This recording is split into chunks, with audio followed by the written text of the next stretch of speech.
Okay, John, welcome. Thank you. It's good to be with you, Ben. I'm glad to have you. Today we've got John Weaver with us and speaking on the topic of psychology of excellence. And we're here at his West Allis office of stress management and mental health clinics. Right. In a few different locations now, and this is your newest one. So Right. thank you for having us here today. Well, thanks for coming out. And our topic of the psychology of excellence is one that I think I'm particularly excited about. And I'm just curious for common users and viewers out there, what is the psychology of excellence? Can you share a little bit more behind the psychology that goes into excellence? Sure. We talk a lot about excellence in a lot of ways in our society. It ends up being overused a lot. Everything is excellent, and then it's ultra excellent, and new and improved excellent, and all of that. But what we're really talking about with excellence is that really extraordinary level of skill and ability that sets a person or sets an organization apart, in which they're able to accomplish things that are out of the ordinary, that are beyond the ordinary, and up at that next level. Oh. Now, with a psychology of that, then what we're looking at really is that there are particular ways that we look at how people think that are unique when they are pursuing excellence. And unique even for them versus times when they might be relaxed or... Oh, sure, right. Excellence is a particular state of mind in addition to a quality of ability that is physical or mental. Well, that is a fascinating idea then. It's almost like excellence is a state of mind.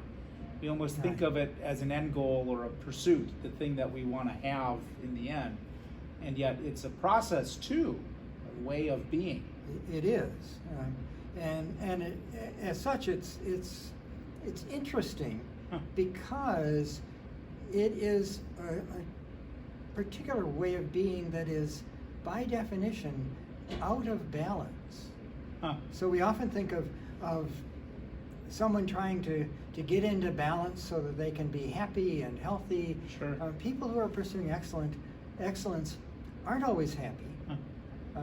And sometimes they're not even healthy because they're moving into this realm where they're out of the ordinary, and so they're out of balance. Wow. And it's important to understand that so that we're fascinated by the genius who's quirky. Right. As if that were unique to this genius. But it's actually a quality of being a genius, is to be quirky. Quirky. Wow. Because you're not in the normal range, you're not balanced, and you're stepping out of that balance in some way.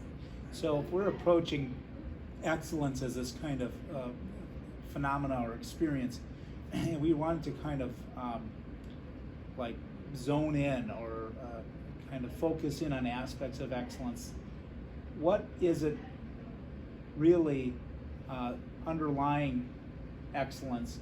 What are the factors or the things that really seem to come to your mind in terms of contributing to the psychology of excellence? I think we look at three things that have been defined in the research as having an impact on whether someone achieves excellence.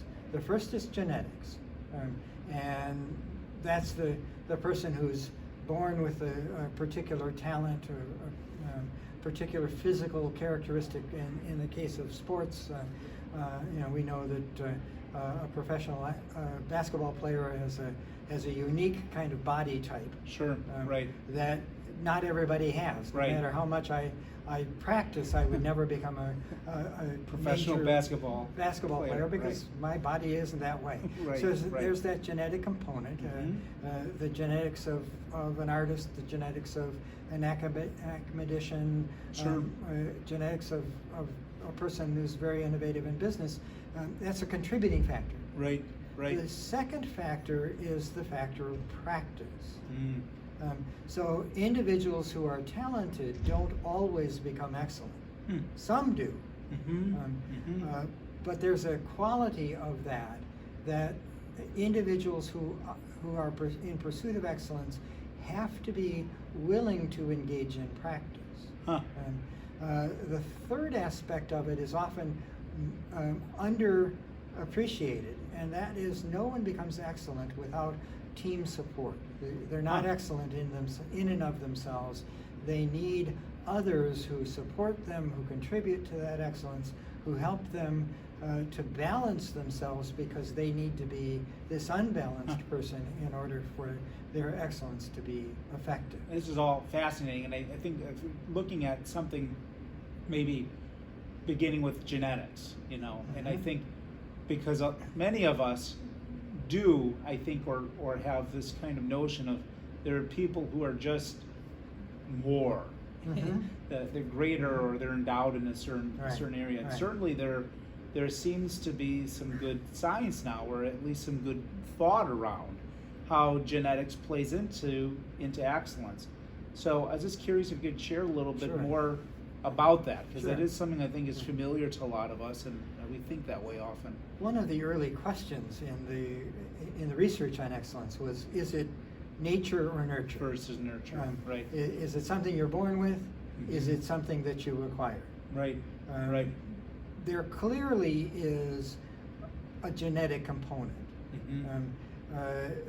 There's a great deal of variability in human performance. Mhm.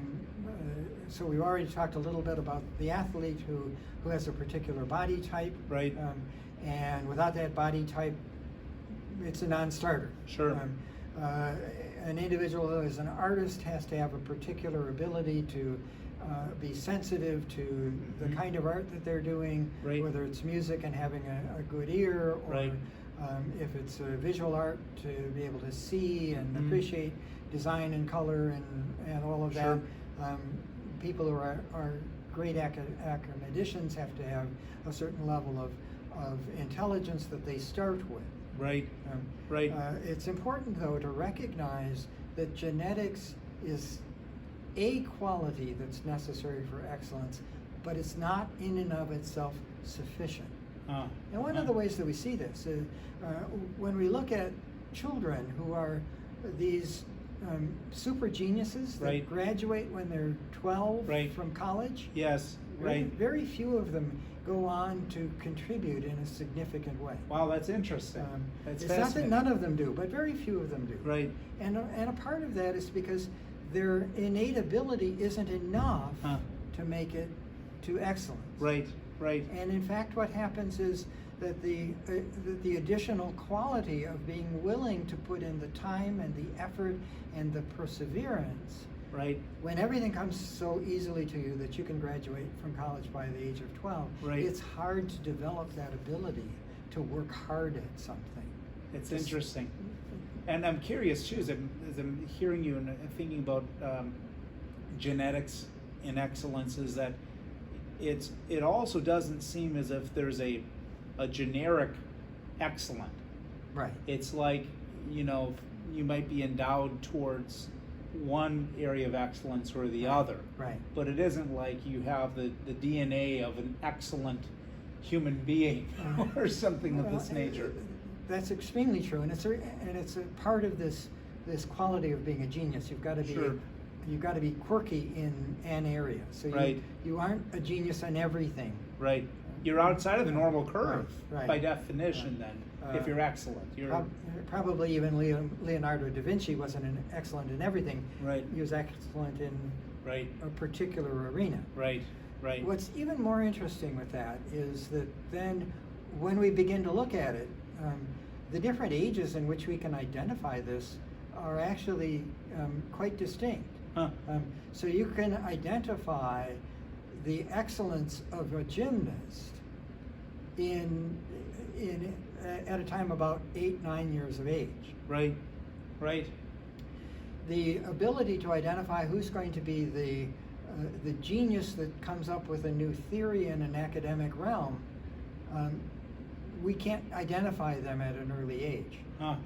It isn't until they're actually, on average, they're in their 30s or 40s before they come up with their great idea. Oh, that's interesting. And, Sure. and so that development of the genetics even emerges at different times, so that we don't know necessarily that this person has the capacity for excellence versus this person until they're in the arena where that excellence can develop within their realm of expertise. And John, now it seems like we're in the area of the second We piece are. of this, and that's practice. And it's like there's a certain area where now maybe my excellence is emerging or my capacity becomes evident. Right. And now we're at practice. Right. So Right. could you usher us through this process? How Sure. Practice. So one of the myths of excellence is that it requires 10,000 hours of practice. And Malcolm Gladwell in his book Outliers kind of put that out there, and that became very popular. It actually comes from the work of a psychologist by the name of Erickson. But in reality, that 10,000 hours is kind of a misguided number, because it isn't just 10,000 hours of practice. The practice has to be very carefully related to the area of expertise that's being developed. Okay. That's why athletes need coaches. Sure. It isn't good enough to just bounce the basketball in your backyard. At some Right. point, you've got to have somebody who can help you to say, this particular way that you're holding the ball needs to alter this way Right. in Right. order for you to make that shot. Someone who knows more than you, has applied experience or something with it. So that you practice in the right way. Right. Right. That also becomes the problem with academics. You've got to practice in the right way. Yes. Right. In order to develop that expertise. So we do need practice. And those who achieve excellence seem to have an instinct to practice more, but then they need guidance to be able to practice in the right way. Sure. You could practice 30,000 hours, In the but wrong way. practice it the wrong way, and you never become excellent at Yeah. something. You might practice 5,000 hours, but be doing it in exactly the right way, and really develop a skill that's extraordinary. Sure. So it's practice. It's also the right practice. Right. The right conditions Right. for the practice to Right. occur. Which is where we get into the team aspect. This is the one that really got me excited, because I really think in our society we often think of excellence in an individualistic kind of way. Right. That we have the excellent person, and yet as I've met excellent people in my life, I've always noticed they're flanked with excellence Right. around them, Right. and that maybe that's a piece that we're missing. So Right. tell me a little So- bit about that. I think that's fascinating. So here's a little bit of an interesting thing. If you take a surgeon who has the best numbers for survival in his area, Right. and they've done this, Right. pull that surgeon out and put them with a new team, they become an average surgeon almost overnight. Wow. Because it's the team Team, sure. that makes that surgeon extraordinary. Right. Now, I'm not saying that surgeon doesn't have extraordinary skills. Right. They right. do. Right. But Right. they need to be interacting with a team that supports that skill Sure. in order for those extraordinary skills to be used effectively. Yes. Right. We see that in all the team sports as well. If you look at world champions, Right. you're always surprised by how many people who have multiple world champions never became the star of the team. Right. Yeah. But they were such good support that the star of the team could be a star because they had Yeah, the it's supportive fascinating. cast around them. That's great. Yeah. This is much more true in organizations than most leaders understand. That in order to dedicate yourself to excellence, you not only have to find the right person, you have to find the right team Right. to surround that person. in order to really have the excellence that you're looking for in your organization. This all kind of opens up a different headspace, and I really appreciate the psychology of excellence today at a different level, and that is looking at excellence as it's its own pursuit, and it's perhaps beyond any one of these variables, Right. or even one individual, that the Right. excellence itself maybe is not housed individually, that perhaps excellence is housed corporately It is. in a group Very much so. of people. You know, and none of us, I mean, if you think about yourself, or I certainly think about myself, I couldn't be sitting here today without a team of people who helped me Right, to learn how to be a psychologist. right, right. And so at some point, I found myself saying, okay, I've got to find the hardest supervisor I can find, because I really need somebody to challenge me more. Right. I have to find the right people to interact with, and make sure that I tend to the team around me in order to be as good as I can possibly be. I hope someday that will lead me to be able to claim excellence. So I think that actually is something that we don't claim for ourselves, somebody else gives to us. But I recognize how important it is to have that support around the person who is the person who's kind of getting all the headlines. This, though, also brings to another area of interest and expertise of yours, and that is the area of leadership. It seems, maybe the ability to be an expert leader, or knowing how to lead people towards excellence. Right. That being kind of an aspect of what we're talking about here. Could you share a little bit about that? How do leaders share excellence, or what do we need to do to? I think the bigger problem for leaders is how to nourish excellence, how to nurture excellence Right. within their organization. Yeah, that's fascinating. The best leader isn't the one that is the star. They're the person that puts together all the features necessary for that star to be a star. Mm. Now, sometimes by association, the leader is seen for the excellent person that they actually Right, are. right. But it isn't the leader that says, "Okay, look at me. I'm the best one. You gotta follow me." Right, right. That's going to get the most bang for their buck Right. out of their organization or their team or their the person that they're coaching. Yes. So that leader has to have the ability to be able to put their ego aside a little bit, to be able to see the whole picture. Again, Right. remember, the person pursuing excellence, by definition, isn't pursuing the whole picture. Right. They're pursuing this aspect. Right. So we need somebody who can step back and say, okay, so you do that, so that I can put somebody else here doing this, and somebody else doing this, and somebody underpinning the whole thing, so that when you do that, it works.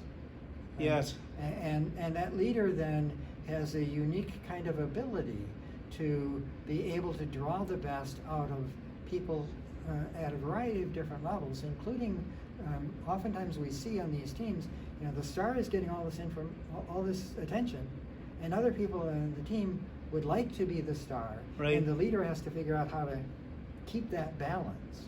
It seems to relate to the idea of social utility, the idea of finding what's useful for a group or an organization, being Right. able to see that, stepping away from your ego, that it really isn't about the best or the biggest that's going to make the biggest impact. It's really the person who can understand the values of those around them, which Right. seems kind of turning around. And then you even have me now thinking about world leaders and leaders that we have in society, and that the phenomena of how often those leaders, if their character or their personhood is flawed in some way, that can be their big downfall. Right. It's the larger things towards which they push us, Right. what they embody, perhaps, that we're really Right. allows them to shine, is that they get out of the light from of the attention and point towards something that we all are moved by or have some Right. appreciation for. And any of those, if you were to name a couple of people that you said these have been excellent leaders or excellent heroes, Right. there's always more to that story. Right. There's always those who supported them. The team. Um, and created the conditions in which they could Right. step into the limelight and shine. The last thing I'm curious about today is how organizations, and we're really moving into that area now, and psychologists, I know we think of psychologists oftentimes as we're in our clinics, talking to people that are struggling, giving them some life advice, maybe some perspective. You and I both do that. We both in practice do that. And yet you also have this other aspect of your life, which I've always really admired and think is just incredibly fascinating and interesting, and it's the idea of organizational health and working within organizations. And we've kind of carried today this conversation of excellence into different areas. And I'm wondering now, looking at excellence in organizations, and how do you see yourself, this idea of excellence relative to what you're doing when you're working with organizations, trying to make them more healthy? So I think that we have, in any organization, like in any human being, we have a number of different things that are going on at all times. So organizations need to be able to make sure that the individuals within that organization are able to function effectively. We typically call that mental health. How do you deal with the times when you get depressed or anxious, Sure. or those people in the organization that become compulsive about something or whatever. Right. It's interesting that having a mental health issue is not an unusual thing for a person that displays excellence. They often have both. But we need to be able to manage that well in an organization so that it doesn't undermine the organization. Right. When that happens, what happens is that the organization then begins to change their perspective a little bit, and they recognize how important it is to value the employee well-being of the organization. And that helps them to create a psychologically healthy workplace in which the organization then has better engagement, people are growing, people are able to contribute more, they're recognized for their contributions. That leads to really incredibly good organizational excellence. So that we move through these different phases of the organization. Right. And that helps the excellence to really be able to come to the forefront. Sure. Right. But they're all necessary to be paying attention to all the time. And it's something that psychologists we underappreciate how important the psychology of the workplace is, and how important it is to have psychologists working with organizations to help them to be able to do the work that they're actually trying to do, and to do it effectively, and actually to rise to that level of excellence. Sure. It's I've always thought of it similar to like an accountant. Organizations need accountants, and that we tend to really value what accountants may bring to an organization. Few people realize what value psychologists are bringing to organizations, and almost invisible to the outside world and the organization structure to some extent itself. Yeah, I would say, and I've said this to a number of the clients that I've worked with on an organizational level. So you would always, on your board, have an usually a CFO. Right. You're going to have a lawyer. Right. You're going to have a salesperson. Right. You should have a psychologist on your board. Right. To help you to deal with the people part of your business. Sure. Because that's where your excellence is really going to come from. I've certainly enjoyed having a psychologist today to talk about these issues, and the psychology of excellence. This is one of the our public education campaign's focus this year. We're real excited about it, and John, if you'd be willing, maybe we'll look in the future for some opportunities to get out into the public to share some perspectives of this, or even do some live broadcasting, because I think you've shared so much information. We could probably go for another hour or two on any one of those areas alone that we talked about, and know that there's probably still more stuff to uncover about the psychology of excellence. Well, I would love to be able to do that with you. Cool. Thanks a lot, John. Appreciate having you here today. Thank you, Ben. Take care.